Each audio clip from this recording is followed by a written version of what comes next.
Welcome back. સમાચારો તરફ આગળ વાત કરીએ. ભાજપના રાષ્ટ્રીય અધ્યક્ષ નીતિન નવીન ગુજરાત મુલાકાતે છે, ત્યારે ગાંધીનગર કમલમમાં પ્રદેશ પદાધિકારીઓ સાથે તેમણે બેઠક કરી છે. સૂત્રોના હવાલાથી બેઠકને લઈને સૌથી મોટા સમાચાર એ સામે આવી રહ્યા છે કે બેઠકમાં રાષ્ટ્રીય અધ્યક્ષે પ્રભારીઓ સાથે ઘણી બધી બાબતોએ ચર્ચા કરી છે. હવે શું બાબતોએ ચર્ચા કરી છે, કશ્યપ જોશી પાસેથી આ અંગે વધુ વિગતો મેળવીએ. કશ્યપ, કઈ કઈ બાબતોએ ચર્ચા કરવામાં આવી છે નીતિન નવીનના જે પદાધિકારીઓ સાથે બેઠક થઈ છે તેને લઈને?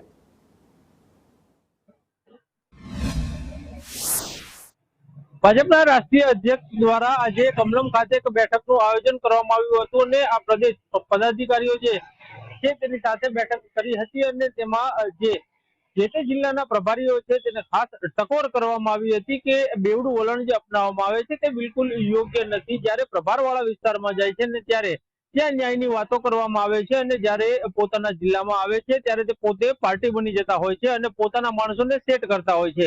આ નીતિ જે છે તે બિલકુલ યોગ્ય નથી. આ ટકોર તેમના દ્વારા કરવામાં આવી છે. સાથે જ તેને એક શહેર અને જિલ્લાના પ્રમુખો છે તેને પણ તેમના દ્વારા કહેવામાં આવ્યું છે કે હાલ જે હોદ્દા ઉપર છો, હોદ્દો ભલે રહ્યો તમારી પાસે, પરંતુ તે હોદ્દાથી બે સ્ટેપ નીચે જઈ અને ગ્રાઉન્ડ ઉપર જઈ અને કામગીરી કરો તો પરિણામ ચોક્કસ મળશે. સાથે જ ગઈકાલે તેમણે જે રીતે સોશિયલ મીડિયાનો મુદ્દો ઉઠાવ્યો હતો તે જ રીતે આજે પણ સોશિયલ મીડિયા ઉપર તેમણે ભાર આપવાનું તેમના દ્વારા કહેવામાં આવ્યું છે. સાથે જ એક મહત્વની બાબત તેમના દ્વારા એ કહેવામાં આવી છે કે જ્યારે સંગઠનની કામગીરી લઈ અને જ્યારે તમે લોક સંપર્ક માટે જાઓ છો અથવા તો ચૂંટાયેલા પ્રતિનિધિ છો એટલે કે લોકો સાથે જ્યારે સીધો સંપર્ક કરતા હોય છો ત્યારે તમારી છબી જે છે તે સ્પષ્ટ હોવી જોઈએ, જેથી કરી અને પાર્ટી ઉપર તેના છાંટા ના ઉડે ને જે તે સમાજમાંથી તમે આવતા હોય છો, નહીં માત્ર પોતાના વિસ્તારમાં પરંતુ પોતાની જ્ઞાતિમાં પણ જે તે નેતા જે છે તેની પકડ હોવી જોઈએ, જેથી કરી અને તેનો સીધો ફાયદો જે છે તે પાર્ટીને મળી શકે. આમ સૂત્રોના હવાલેથી મહત્વની આ તમામ જાણકારીઓ છે તે સામે આવી રહી છે.